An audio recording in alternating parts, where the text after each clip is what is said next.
Welcome back to Gold Derby. I'm Christopher Rosen. I'm joined by Joyce. Joyce, I'm in an undisclosed location. We had to hop on Monday morning. And this, are you being held hostage? Because that's not a bare wall behind you. No, I'm not hostage. I'm just in my Okay. basement. But Okay. we're here to talk about the Critics' Choice Award nominations just out as we're recording this. Moments, maybe like 30 minutes ago, they came out. And maybe at the end of this, maybe we'll touch on the Succession finale because I know We will. we were delightfully texting about how tremendous it was, and We stay on brand. Remains That's my favorite front runner for Best Picture. I'm gonna figure out how to get it in there for the nominees. We can hack it somehow, I think. But the Critics' Choice Awards nominations, Joyce, out this morning. Afternoon for us. Afternoon. What are your top line thoughts on these right before we go into them? Nothing surprising at all, really. I guess the most surprising thing is that they did not go beyond 6 nominations in really any category, right? Like last year we had like 8 nominees and like actress, right? Right. Yeah, and there were a lot of maybe ties. Yeah, ties. And yeah, so like this, I feel like in an effort to be the televised kickoff to award season in January, they know what people say about them and their rather long list of nominees sometimes, and they already have 6 nominations as their standard instead of 5, so they're like covered as like the best Oscar predictor anyway. So like all the acting categories have 6 nominations and nothing is really surprising here. This is like the usual suspects in our odds, our Oscar odds, even not even like Critics' Choice odds. Yeah, it does feel like very much like a cut and paste from the combined Gold Derby odds, which you can look at goldderby.com. You should actually go and look. If you're watching this, just go click over and start making picks. But because that's seemingly what the Critics' Choice Awards maybe did. But why don't we start with Best Picture, Joyce? Before recording, I was like, oh, they just did the AFI list, but we flopped in Belfast for The Tragedy of Macbeth because Belfast wasn't eligible for AFI. So the nominees are Belfast, Coda, Don't Look Up, Dune, King Richard, Licorice Pizza, Nightmare Alley, Power of the Dog, Tick, Tick, Boom, and West Side Story. That's actually pretty much my list, I think, at the moment. Yeah, if you told me that is the Best Picture top 10, sure. Yeah. I don't have that exactly. I currently have Macbeth in there instead of Nightmare Alley. Interesting. So I have that 10. So I could be a member of with my 10. I could be a member of the Critics' Choice. Yeah. Why not? But nothing really surprising there. I guess if there was a difference here at the Oscars, I mean, like you said, like Tragedy of Macbeth seemingly is an option. Being the Ricardos would be another option. I think those are probably the only 2 serious movies that aren't in there, right? I mean, anything else that would like be a potential nominee? I don't know. I guess like there probably was like maybe an outside chance that Last Duel could have shown up here because like when it premiered like a month after, it's like rather like so like Venice reviews, like people were into it. That's true. But it didn't show up here, so and no House of Gucci either. But the reviews no House of Gucci. No, it's funny. We're talking about the reviews. Don't Look Up, like we had mentioned last week, incredibly polarizing and maybe like 50-50 split on Rotten Tomatoes and Metacritic. But here it is as a Best Picture nominee for the Critics' Choice Award. So I mean, I never like flailed about like whether or not it'll get into Best Picture. No, like, but I'm keeping that in critics. It is the Critics' Choice Awards. You think they'd be like, oh, maybe we should have, I don't know. Who knows? Sure. Like some people like it. Like it's great. I loved it. I would have put it in. I'm not against it being in. It just makes me chuckle, I guess, Joyce, that it's in as a critical because it's such a critically divisive film, it seems. But no, it is good. So that's a good list. Again, I would say this is my 10 for the Oscars, and I would have Power of the Dog winning, and I'm gonna keep Power of the Dog on top, I think, but we'll see. Well, that's for the Oscars. What do you think will win? I think for this too. I think it'll win because I think that we were talking briefly before we started recording, or maybe you were like the Critics' Choice Awards definitely want to maybe like what's the word? I don't know, not rubber stamp, but like predict the Oscars, right? Yeah, well, because like they're before the Oscars, like it, yeah, because So they want to pride like give themselves it. of being like the best Oscar predictor. Correct. There you go. So I think that's why Power of the Dog will win, because I still think it's the front runner to win at the Oscars. So while I love West Side Story, and I think that's a good option for number 2, I would still put Power of the Dog as my top pick. It's like interesting because I think like, you know, like last year, like Nomadland won everything, but the year before, you know, Parasite obviously won Best Picture, but here, Once Upon a Time in Hollywood won. And then they had that director tie with Sam Mendes and Bong Joon-ho.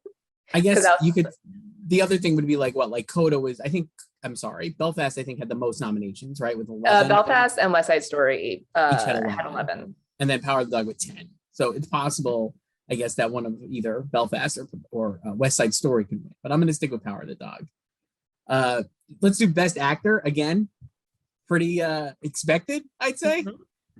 Nick Cage, though, for Pig. I was actually hoping he would win at the New York Film Critics Circle. I thought that was like a good spot for him. I still think he can win at like LA Film Critics Circle or Film Critics Association, whatever they are. But he got nominated here. Then Cumberbatch, Dinklage, Garfield, Will Smith, and Denzel Washington. Yeah, and this was, I think this is one of the categories in which they had 8 nominations last year, including our guy Ben Affleck for The Way Back, which was great. I still think he could have won. He was great in The Way Back. Yeah. So I guess I would say with 6, to me, like what stands out is who's not here. So Cage, like with those, like definitely a critical favorite for Pig. I feel like a lot of critics really liked it, but no Bradley Cooper for Nightmare Alley, no Leo for Don't Look Up. Kind of surprised Joaquin Phoenix didn't make this list for Come On, Come On, another movie like really strong critical notices. Is Come On, Come On here at all? I don't think so. So I'm like, that seems, yeah, I don't know. I guess we'll get to it. I didn't scroll. I gotta keep scrolling. Right? So you haven't even looked at the entire list yet. I have, but I'm just not. I don't have it committed to memory. No, I don't know. I was surprised that of all those like contenders that Cage came in, but I guess that maybe that speaks to the fact that like none of like they're all probably with small amounts of support, and I wonder if that'll like you know what I mean. Like there's probably like 4 or 5 of these guys are like consensus picks, and then for that last spot or the 6th spot, there's like pockets of support for everybody. So I'm sure for every Leonardo DiCaprio person, there's probably a Cooper person or Javier Bardem or Phoenix or Adam Driver. It's a or like Simon Rex. I had predicted Simon Rex here instead of Nicolas Cage because I was like Red Rocket is a critical favorite, but no. There's only room for one of them in that 6th spot. So yeah, I don't know. If that was the 5 minus Nick Cage for Best Actor, I wouldn't be surprised. If Nick Cage got in for Best Actor, I'd say he probably would get in for Nicolas Cage feels like sort of like Adam Sandler for your fave Uncut Gems. Yeah, it does. You're not wrong. I mean, I guess if he got in or anybody else got in, to me, looking at the list, it feels like the one spot where there's like, I don't know, it feels like it would be either Denzel or Dinklage would be like the vulnerable 2, though Dinklage has been like a strong contender for that movie for a long time, and it's finally coming out this week in limited release. So, you know, who knows? I think Denzel's probably safe like for the Oscars, and so then maybe this ends up being like an easy 5, right? I don't know. We'll see. There's a lot of people who could be after it, but for Critics' Choice Award, sure. I don't know. And for this, I would have probably Will winning. I still think Will would win. Yeah, like it's funny because like all he's won is NBR right now, which is not critics, but like all the regionals, like he hasn't won anything yet. Like Benedict Cumberbatch is like kind of dominating, which was also expected, but not even like the regionals has Will like won anything, which but like it's fine. Like he could just win like coast on the televised awards. But I do think it's funny that like his co-stars like Anjanou Ellis and John Bernthal have won and he hasn't yet. Yes. I was thinking like, is the fact that Benedict Cumberbatch and Andrew Garfield are like 2 critical favorites, and like, I don't know, like did those guys end up like in the end, do they split the vote between like who would be the 3rd or the I think like for Will, you know, I don't know. Yeah, I don't like I think like Andrew Garfield is like the sort of like the surprise pick in some ways, because like Tick Tick Boom did not do any festivals, and it was just kind of like there was no, like, we talked about this before, like there was no like real like lead up hype into it. It was just kind of like, oh, it's premiering like this week, you know, on Netflix. And then like I don't even think like based on like the top 10 like on my Netflix, like I don't think it was number one ever. I don't know. I think it definitely was in the top 10 though. I think. Yeah, but it wasn't like, you know, like Unforgivable this past weekend number one, you know. Right. I still haven't watched it, Joyce. Don't spoil it. Unforgivable? Yeah, no. I haven't watched it yet either. Sorry to Sandra and Viola. I haven't watched it yet. Yeah, but anyway, like I think like Andrew's really good in Tick Tick Boom, and he definitely carries the movie. Right. And I think people are like really taken by that performance. So I think he's sort of like the surprise, like, oh, like, you know, maybe like before the movie premiered, we would have had him in like maybe in like the 6 to 10 spot, but now like everyone who watches it like really loves him. And I think he's like carrying this movie to a Best Picture nomination. I think so too. So that's fun. Best Actress. We'll speed through some of these.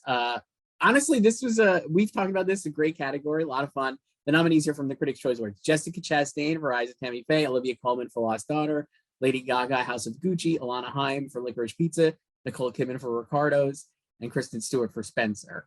I was surprised somewhat to see Alana Haim in there instead of Rachel Zegler, but they have a breakthrough performer, which I feel like that was where Rachel got nominated instead of here. And while you could have put Alana Haim in there as well, I think the fact that she's in Haim is like makes it less of a break. You know, she's like been famous already, I guess. That would be the argument. I don't know. It's called younger actor, right? Is that what it is? I don't know. Yeah, I think it's younger because Alana is also going to be 30 in 2 days. So there you go. And Rachel is 20. Yeah. So makes sense. Yeah, like they could have like Zendaya'd her, because like, you know, remember last year Zendaya got in as well. I think last year this had 7 nominations, or this category had 7 nominees. Yeah, again, kind of like the usual suspects. I have most of these honestly in mine. I think I have all of them except for I guess Alana. I think that and Chastain I actually have bumped out also. I was surprised here that like no Penelope Cruz I thought would rate here for the Critics' Choice Awards, because again that is a critical favorite, but maybe not those. Yeah, she hasn't really been doing that well. No. So yeah, I don't. No Jennifer Hudson for Respect, another one I thought could rate here. Yeah, well, like her, like Jennifer Hudson, Jessica Chastain, and Nicole Kidman have like this similar kind of film and role, so to speak. So not to say like they're fighting for the same type of voters, but I don't think there's room enough for 3 of them unless they do like 8 nominees. Right.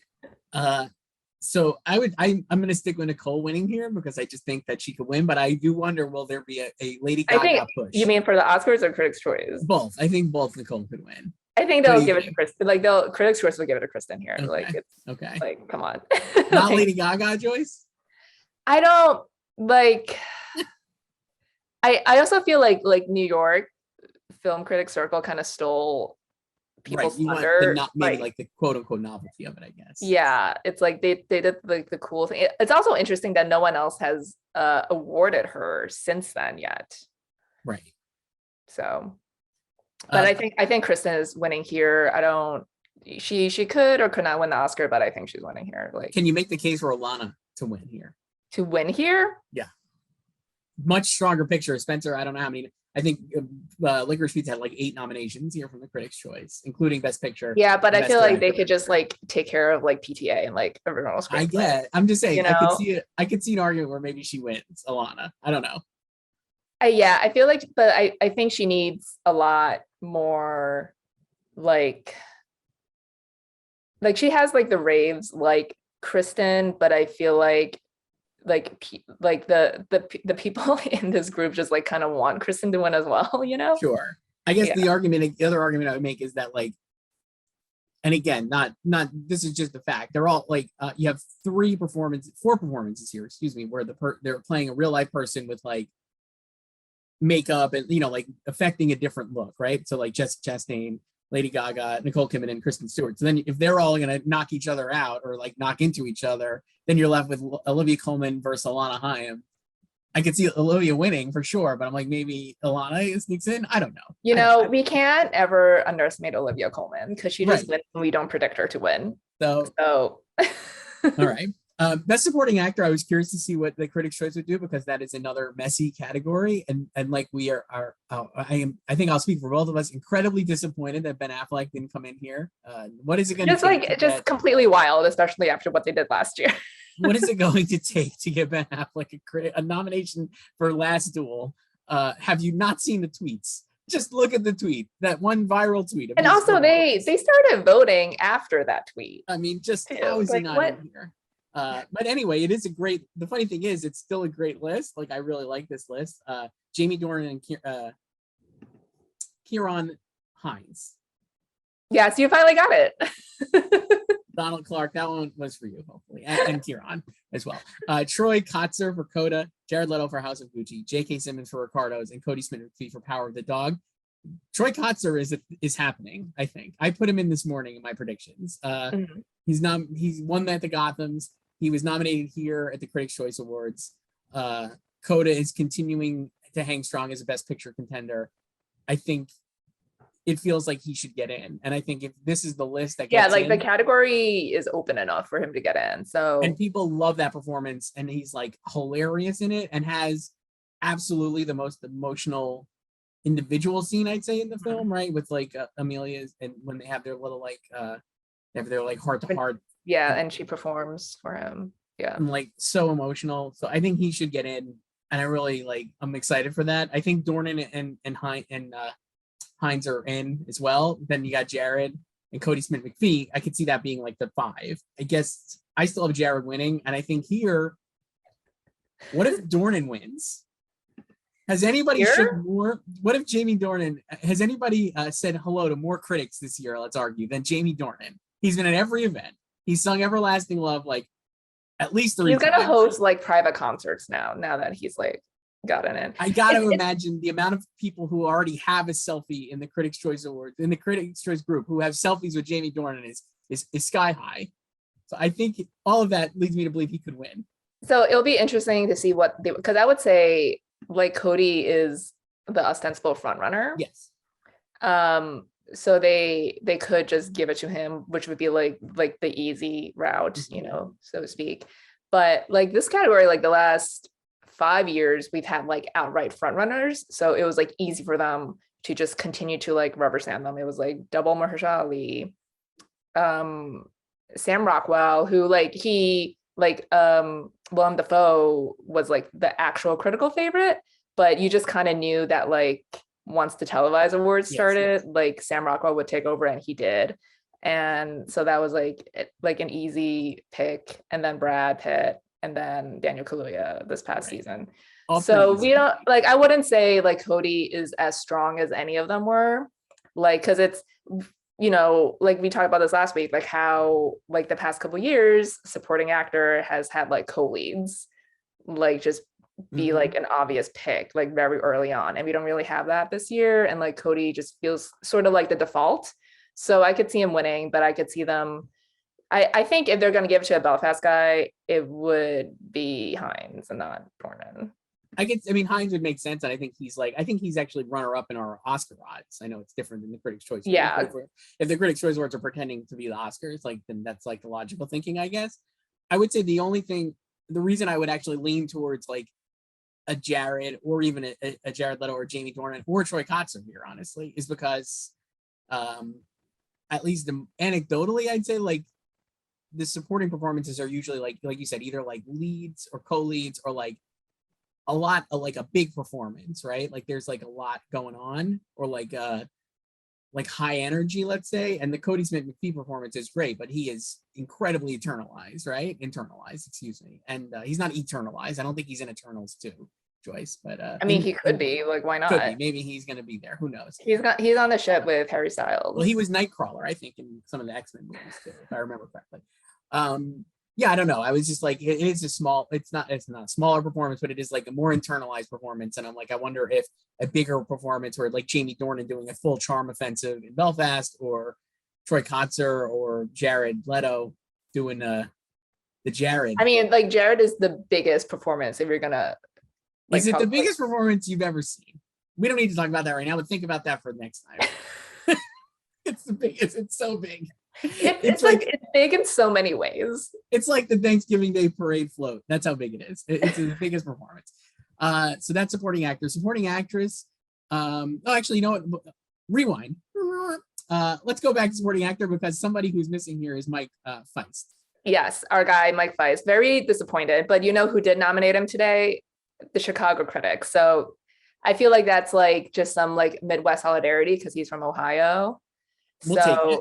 Yeah, like we need to start building momentum. I think the problem, like West Side Story kind of underperformed here. I guess you could say like Rachel got snubbed an actress. And I kind of feel like it didn't like start its buzz like quick enough because it premiered on November 29th. Right. And that was when, you know, all the reactions came out and everything, and it just opened this past weekend. I don't care about the box office, whatever. But you know, of like the December releases, like that Don't Look Up, Ricardo's, and Nightmare Alley, I think this kind of had like, along with Ricardo's, had like low expectations, but Ricardo started screening earlier, and like you saw it in like early November. They were screening it pretty early. And I feel like like West Side Story should have probably started doing that like the week before Thanksgiving, like what Don't Look Up did, and like, you know, have like the social reactions out there. And I feel like he probably would have gotten in had that happened. So I still believe in Mike Feist. Okay. I don't as much as you could probably guess. I'm like already flip-flopping on everything, but I was just like, if you look at this list and like if this is like, oh yeah, for sure, this could totally be like the Oscar 5 minus I'm assuming 1. like I think J.K. Simmons is awesome in being Ricardo. Like I could see him getting nominated. Obviously, he's a past winner. If this is the list and this is the top 6, I wouldn't be surprised, I guess. And then it's just like, who do you pop out for fights? I would say like of this like I think Heinz Kosser and Cody Smith McPhee are in like 3, and then any of the other 3, I think you could replace them with 2 other people. And also we still have SAG and they still have a month of voting to go. Right. Also, someone else who's not here, Bradley Cooper from Licorice Pizza. Right. Which again, I think goes to the fact that maybe his performance will look at more of like an extended cameo, even though he rules and like steals the whole movie and should get nominated. Like we could have those 3 and then like Bradley Cooper and Mike Feist, and then like I'll be happy. Would be awesome. Best supporting actress, again, just like cut and paste from the Gold Derby odds, it feels like. Mm-hmm. Yeah. Katrina Ball for Belfast, Ariana DeBose for West Side Story, and for Mask, Kirsten Dunst for Power of the Dog, Anjanou Ellis for King Richard, and Rita Moreno for West Side Story. It seems like the 5. I have that 5 minus Ann Dowd. She's the one who I popped out. Yeah. I haven't had Ann Dowd for months. Sorry. This feels like of all the categories, I think this is like kind of coalesced into a 5. Especially since West Side Story came out, and I just, so like I don't sound like I'm contradicting myself, I feel like West Side Story was able to get 2 spots here because the Anita role, like Ariana DeBose, and also the fact that Rita Moreno was returning in this version as a new character, like they were already on people's radars. Yes. Whereas like Mike Feist wasn't really as rough. People probably didn't even, no offense to Mike Feist or even the acumen of critics, but I was like, people probably had not seen him or heard of him before, right? Or like, unless they've seen like Dear Evan Hansen, like he's a Broadway star, but like I knew who he was before this. I've never seen him. We're so smart, Joyce. We know, obviously. I mean, but like you're right. I think Ariana DeBose people had insight on scene just because of Anita as the part. Yeah. And Rita Moreno, while nobody really had her in before the movie started screening, she's Rita Moreno, and it's like great. So not much to say there about supporting actress. I don't know who. I mean, well, you know who's not here? Critical favorite Ruth Negga. True. So yeah, passing really not enough room for Ruth Negga. Like wiped out, it seems like here, and also Lost Daughter did not perform incredibly, exceedingly well here either. I would say because you could have imagined a world where like Jessie Buckley gets in, Jessie Buckley or like Dakota Johnson. Yeah, but I wonder if there's too many good performers in that movie and it splits the vote. Who knows? Yeah, but well, not to jump ahead, I guess. Like Passing couldn't even get like adapted screenplay, so right. Whereas like right. Who would you have winning here, Joyce? You're predicting. I'm predicting Ariana to win the Oscar. So I guess I should say her. Where like she like that performance is like, speaking of big, it's not Jared Leto big, but No. it's like, It's like a controlled detonation, Joyce. yeah, Jared is and we know Anita is like an award-winning role anyway. That's why like people were already like thinking about her for this. So I could see that. And I guess, you know, like Katrina, I've always felt like she was kind of like a placeholder in a way. And so I don't know. I mean, like Belfast did do really well here with 11 nominations. So I'm gonna stick with Dunst here myself. I think she's. Are you gonna wait? So is this your dog acting win? Probably, yeah. Because I'm not gonna do for supporting. I think I might. Well, I'll do Jared or Kieran for supporting probably, and then I'll do, yeah, Kirsten here, and then Power of the Dog Best Picture, and then Will for actor. Yes. And yeah, I could see Kirsten. She won Critics' Choice for Fargo, the only award she won for that performance. And I mean, I think it's like people want her to win. I think there's like a goodwill for her in the critical circles. Mm-hmm. So, and I think if you go through the list, it's like you could argue that Ariana and Rita Moreno split the vote, because like I'm sure for every other, for every person who's like Ariana DeBose should win, there's probably like a sentimental pick of like Rita, and then Katrina, like you said, like maybe the nomination is the reward. Yeah, it's funny because I feel like, after Telluride, everyone was like, she's like the best performance in the movie of the four adults, but she hasn't really been performing like it is. Like she hasn't won that many or any really critics awards. Like Kirsten has won a few, Ariana has won some. So let's move on. Best young actor, young actress. This is when you schooled me before, when I realized that Alana Haim is like 30 years old and not a young actor. she still looks very young. She's younger than both of us. Yeah. Well, everybody looks young to me. I mean, like I'm 1,000 years old. Jude Hill for Belfast. Scott Feinberg's potential Best Actor nominee there. Cooper Hoffman for Licorice Pizza. Amelia Jones for Come On, Coda. Woody Norman, Come On. Sanaya Sidney, King Richard, and Rachel Zegler for West Side Story. I love this group here. It's a great, really great. Remember when Alan Kim won last year? Oh my God. So wonderful. I think Rachel will win here. That would be my guess. Rachel Zegler. Yeah, because I think that's of like, no offense to any of these, some of these who are actual kids. But I feel like that's a very like A Star Is Born performance, more so than some of these other ones. All great. All great. I love Sanaya Sidney and King Richard. So good. If you look at the movies and how they performed, I guess the only other option would be Jude Hill for Belfast. But I wonder, I just think Rachel Zegler is like the pick, because I think a lot of these people would have her in for Best Actress if they were making Oscar predictions, personally. Yeah. So I don't know. I think she'll get in. And then we have a Best Acting Ensemble. One of your favorite movies in here. Yes, it's true. Belfast, Don't Look Up, The Harder They Fall, hell yes. Licorice Pizza, The Power of the Dog, and West Side Story. So clearly I'm just going to predict The Harder They Fall, because that movie rules. Well, you know what? Actual ensemble here. I don't know what Licorice Pizza is doing here, because that's a two-hander with a bunch of cameos. So Licorice Pizza is not an ensemble. I would agree. Not at all. It's just like some big names in this movie with two other people. I think I wouldn't even call, no offense to Power of the Dog. I understand why it's here, because it has like multiple nominations as actors, but I also would say that's not an ensemble, because like it is very much like a lot of two-hander scenes, and like not. Yeah, and then really, the way the chapters are split, there's 5 chapters, right? Yeah. And then it just doesn't feel like an ensemble. Yeah, and then you have like Cody disappearing for a bulk of the first half, and then Jesse disappearing for a bulk of the second half. So I mean, if you're doing what I would describe as ensemble, and then how is Coda not in here? Yeah.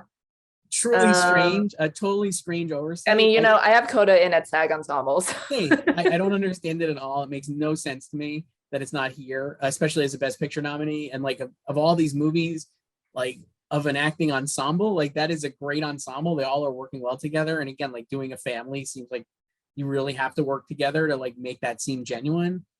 But alas, the Yeah, Critics' I Choice did think I not think get like that. the laziest, like I can sort of understand Power of the Dog, but I think like Same. the laziest one is Licorice Pizza. Just totally incomprehensible to be in. Yeah, and like Don't Look Up, I mean, Don't Look Up has a large cast and Yeah. like they don't all interact, No. but it's still a lot of scenes with a lot of people. And if I was doing this, not that it matters, Coda and King Richard would absolutely be in here again, because I think those are I very have those much two in that SAG. ensemble movies where like the acting ensemble works. I think West Side Story does work too, because I think it's like an acting troupe, because you have so many dancers and Yeah, performers. and then the dancing ensemble as well. Yeah, like just But- like the gym sequence alone. Right. Like, Based on this list, I think Belfast is like locked in without any real other competition from true ensembles. I think you could argue that it would take it here. I guess does like size matter here? Let me look up their past winners, because I know last year was Chicago 7.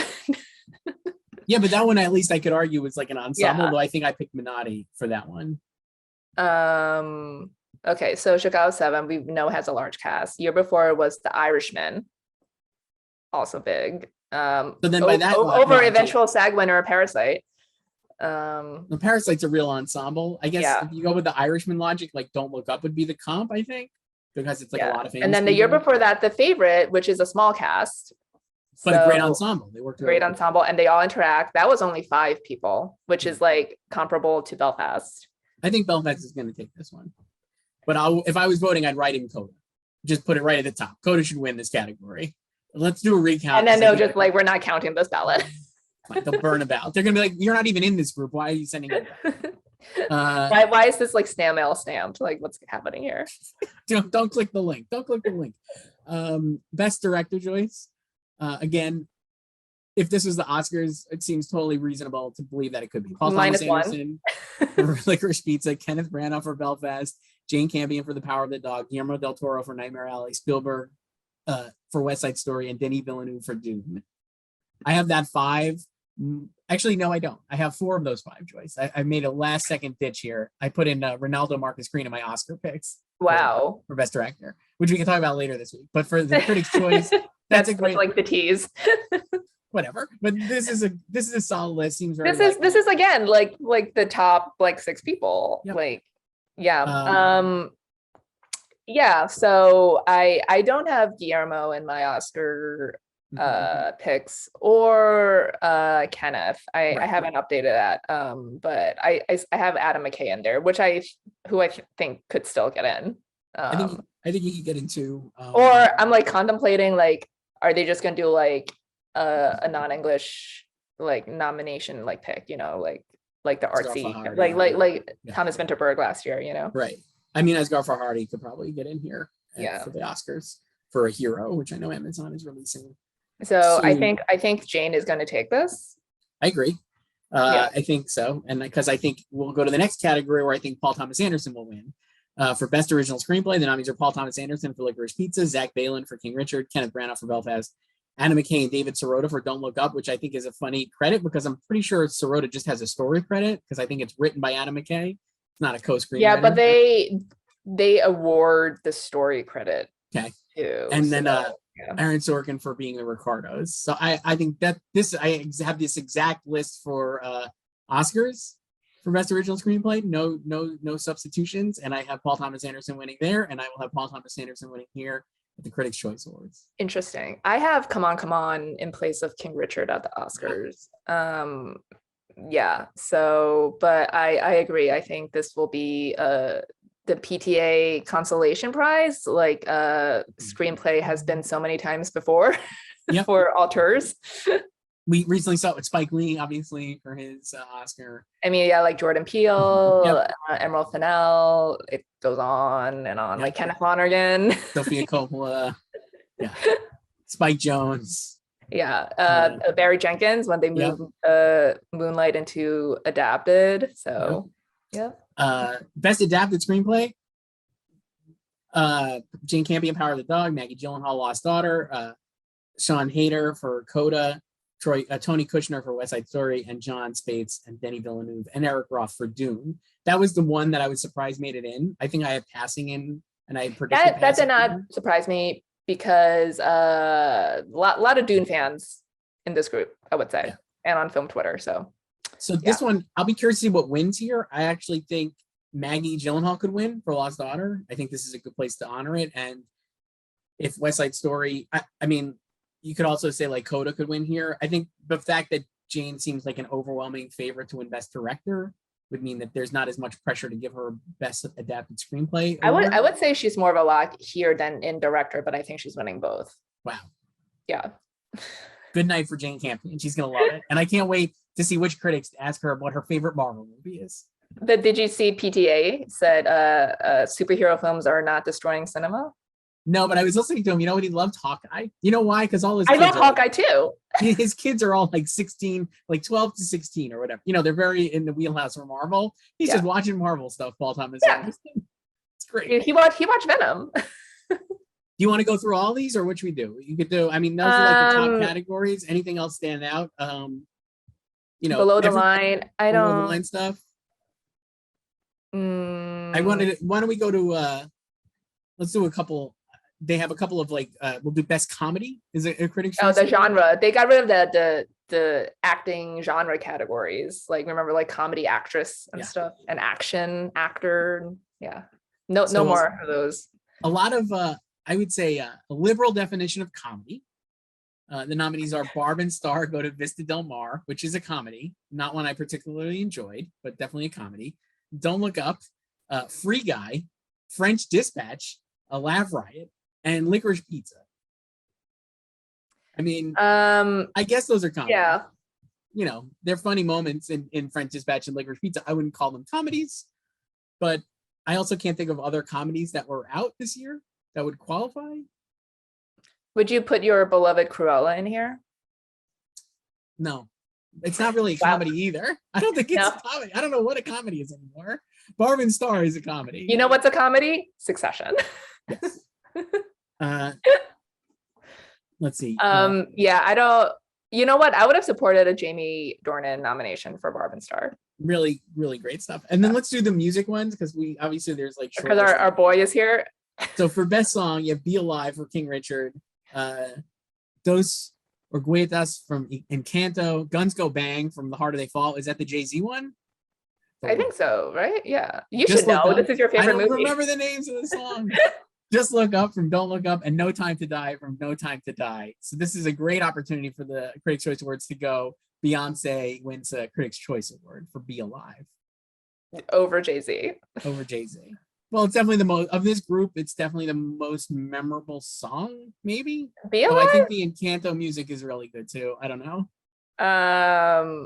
Yeah, I don't know. I mean, you played me 10 seconds of No Time to Die, so. Right. That's all I have to go on here. That was a thriller. And then best score, Nicholas Bertel for Don't Look Up, Johnny Greenwood for Power of the Dog, Johnny Greenwood for Spencer, Nathan Johnson, who I interviewed, he's a great guy, for Nightmare Alley, and Hans Zimmer for Dune. I think Hans is going to take this one. This is a good lineup. I don't know if he's winning the Oscar, but he's winning this. Man, he really probably is. But this is a great lineup here. It is, no notes. No notes. Great scores all around.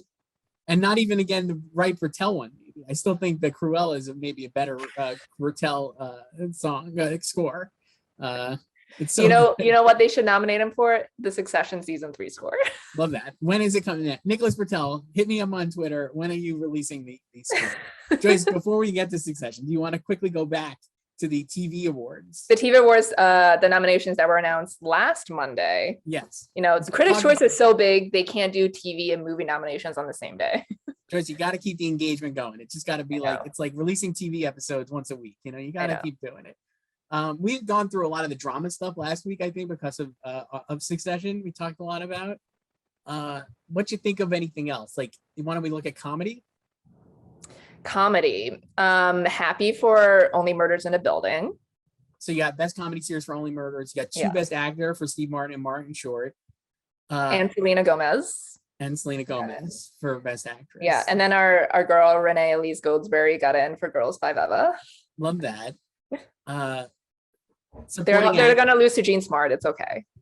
She deserves. Who's gonna? Do you think Sudeikis wins for best actor? Seems likely. Oh He's yeah, Jason he's Sudeikis just for Ted he's just Lasso. gonna repeat.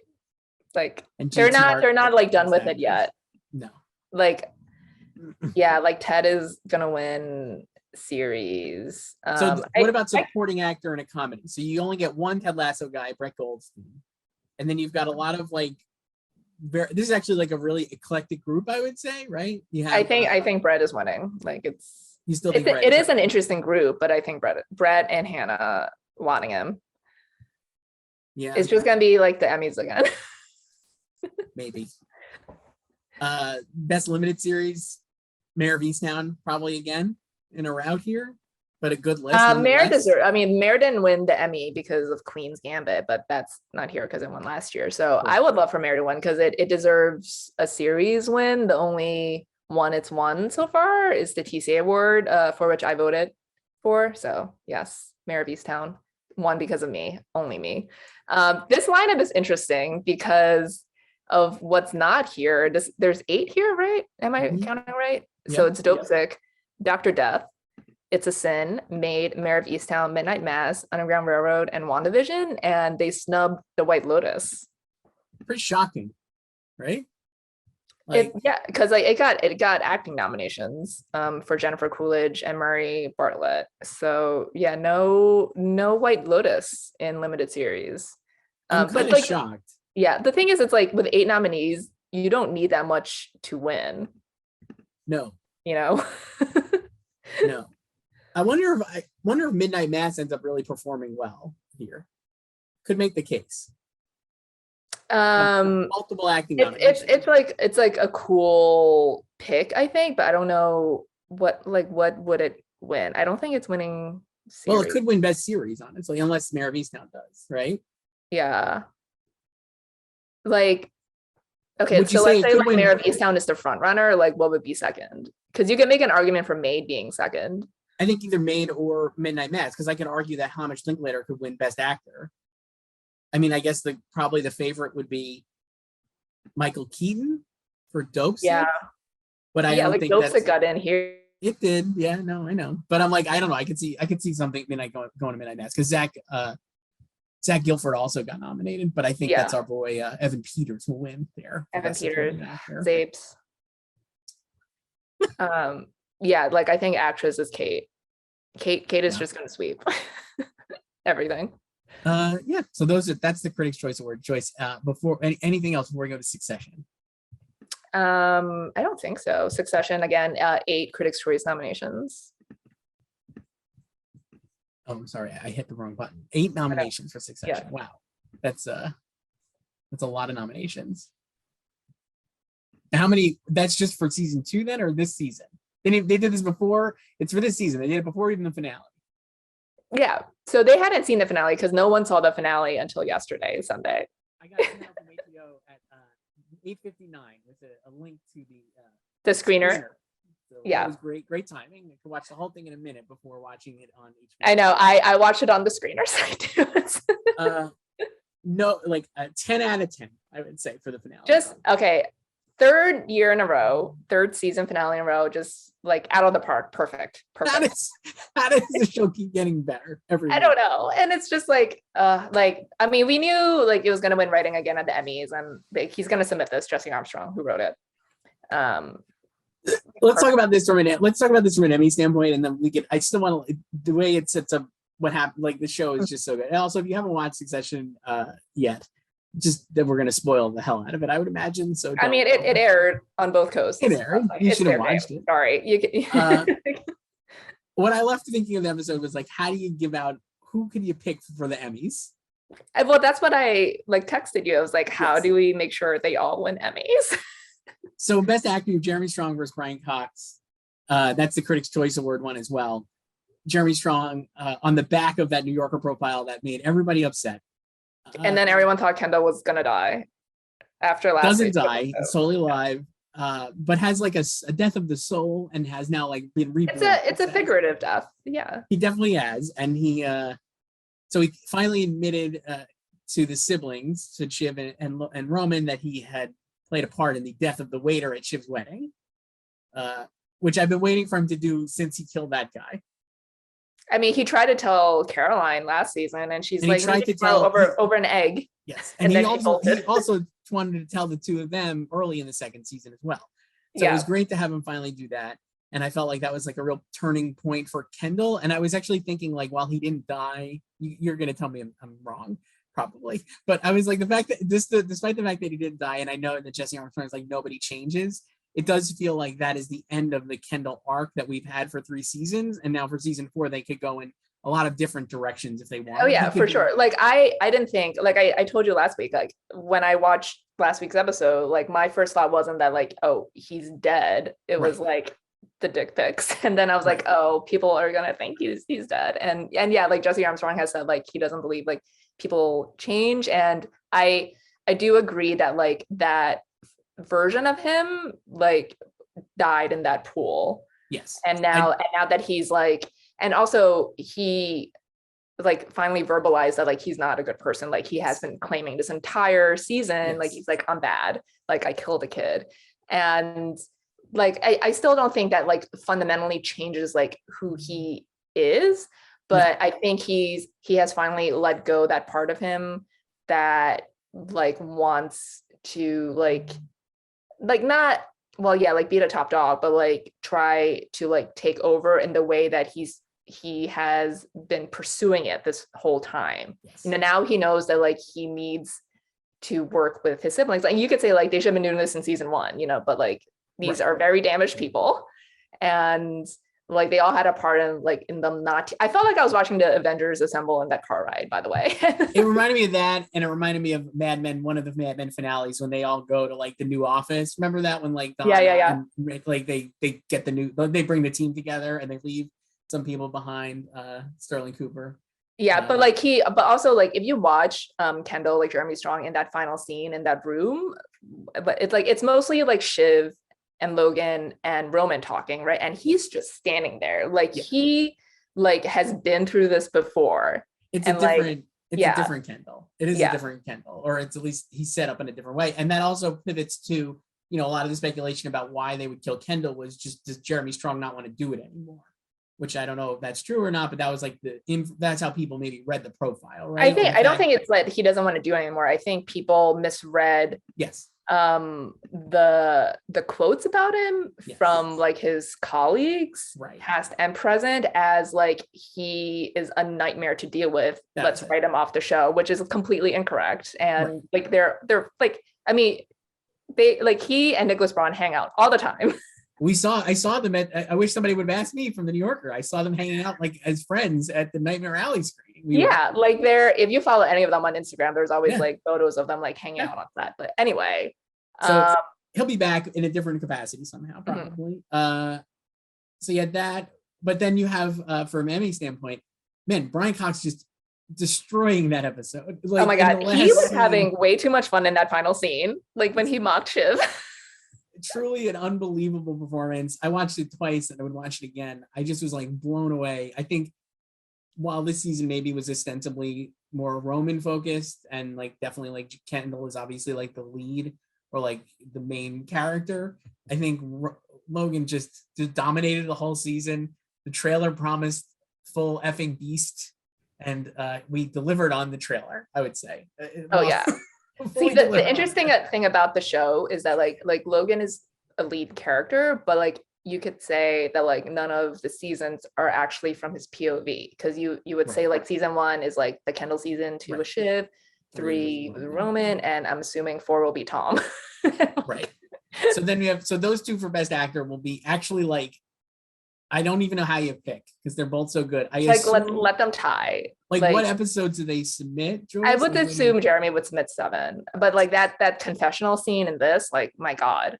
So Jeremy submits 7 because it's like the bigger Kendall episode, even though he's probably better than he's ever been in this 9th episode. I think Ryan has to submit 9. He's so good. I know. And then he also has like the scene earlier in the episode negotiating with Aesgar's Han Christian Anderfuck. Great, so good. So we got that for that, and then best supporting actor. Oh god, like break my heart. I don't know what to do.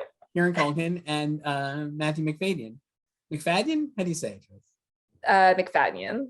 McFadyen. Yeah, I'll get it right. Yeah, I got about 6 more months. I'll figure it out. Eventually, Yeah, you got Mike Weiss pretty quickly after, I got that like one. 2 weeks. That was a short. It's a short. Yeah. It's very short. No, so both of them, I mean, you can make the case for both of them. I think Kieran, I was again in this last episode, like Kieran just blew me away. Like the internal struggle of Roman trying not to like stick over his siblings, but wanting to believe that his dad actually still loves him. And then when he was just saying like love, like broken boy, like heartbreaking, puppy dog. really And good. yeah, I would say like Matthew, I think, had the stronger first half because they were setting up all the Tom stuff and then the prison storyline from like episodes 3 through 7. And then Kieran had like, he came through and like he got stuff in the last half. Like if you think about like 2 weeks ago, this was like the guy who was a complete dick to his brother at his birthday party, like shoved him over. And then last week, we had like the dick pics and then he's coming through on the deals for his dad, so he feel like he is like the smart one, the one with like the good business instinct that Shiv does not have. And then this one, like he's like so torn. And then like, oh my God, when he's like trying to like comfort like Kendall and he's like he doesn't know how to be like emotional. It's incredible. Just cracking jokes. Love it. I would assume that Matthew McFadyen submits episode 5, right? Which is the right-wing convention. And he has 6 is the convention. Yeah.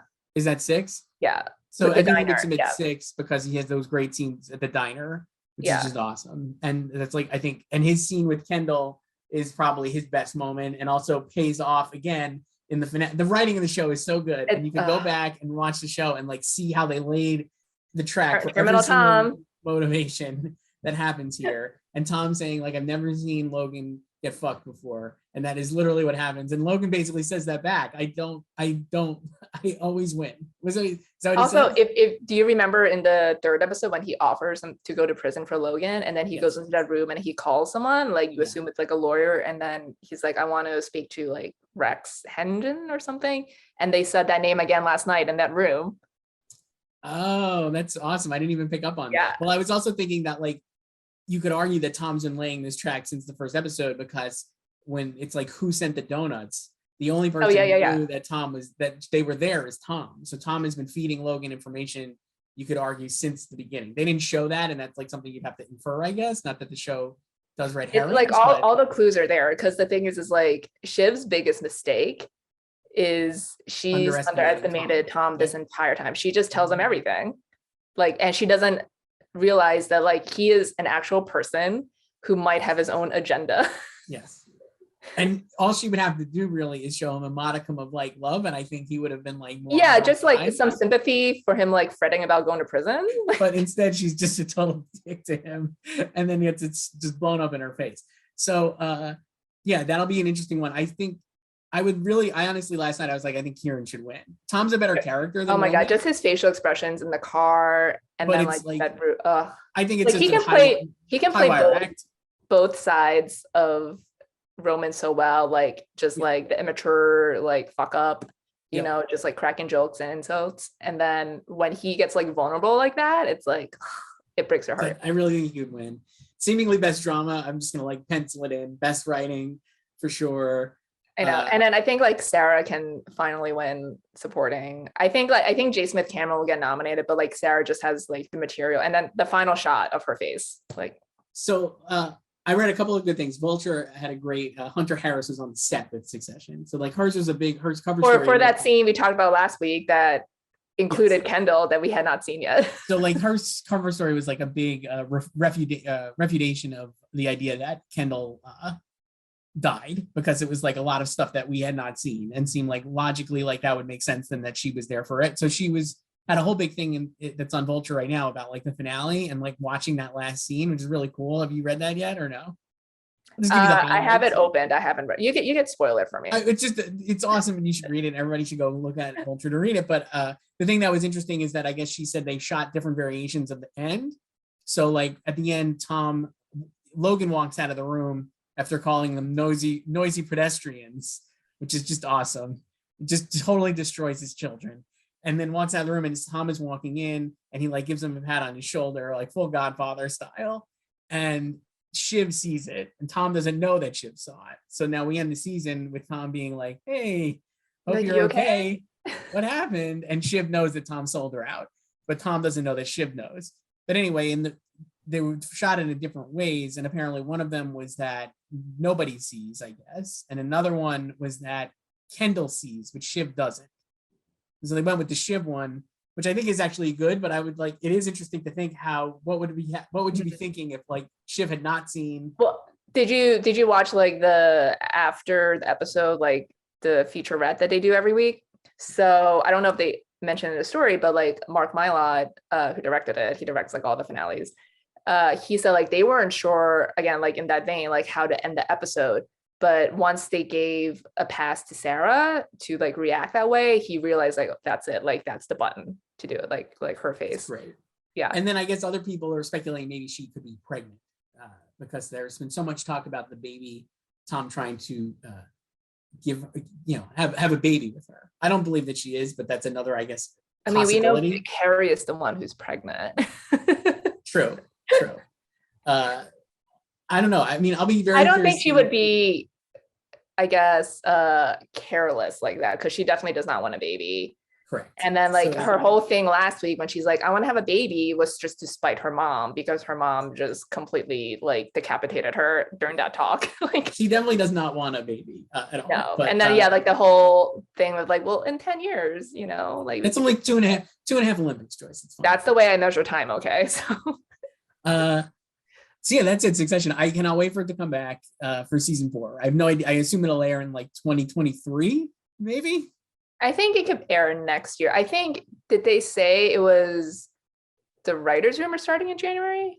I mean, even if I may come back late next year. I mean, yeah, it could be another fall thing. Time. Yeah, December maybe, I guess. Yeah, I don't know. I hope it's 11 episodes since we only got 9 this season. And I actually hope that they say that there's only 2 seasons left. Where this was the end of season 3. I'd love to get to season 5. Yeah, I think 5. I've always envisioned it as a 5-season show, and that's perfectly fine. Like this is not like a Dexter where you're just gonna like run it into the ground and then bring it back. So what do you think is what do you think is happening before we sign off? In season 4? Yeah. I hope A Scars is a series regular. Because that would be great. I love his scene with Logan. Great. And then I love how like it was just like how they like low-key bonded about like being like things being boring. Yes. Like you can tell like that's when they hit it off. Yeah. Yep. Thought that was really good. Especially because they established last week that that's how he views the world, A Scars. Yeah. Alexander Skarsgård, for those not in the know on A Scars. A Scars, yes, our boy. The tall guy from True Blood, as he said in his SAG speech for Big Little Lies. But yeah, that would be cool. If I guess like I hope they don't do a time jump like how they didn't do one this season. They just picked up like immediately after. So interesting. I actually want a time jump. I do kind of want a time jump because they didn't do a time jump this season. So I like the immediacy of the season and how so much happens like based on last season, but I would almost be like, but how much time would you want to pass? Like a year.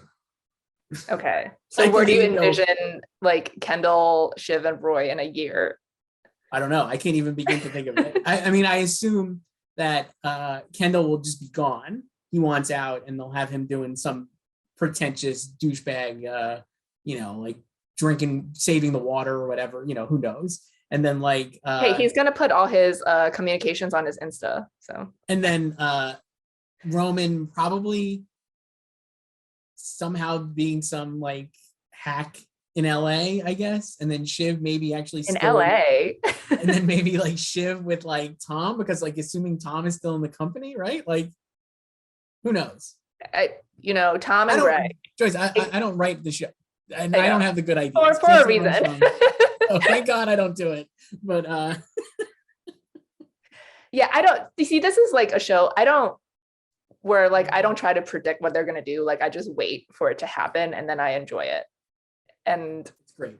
I think like the thing with the show is like there are expectations for it. Like I think after last season, people wanted like a lot of big things to happen, like someone to beat the other person, and they did not do that at all this season.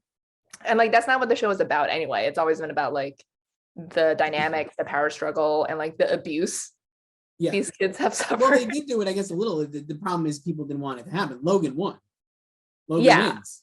He won. But like that's the whole point, like how like screwed up they are. Like there's still so many power shifts in the story, even if you don't have, like, maybe you wanted Kendall to win, and like even though he didn't win, like things still happened.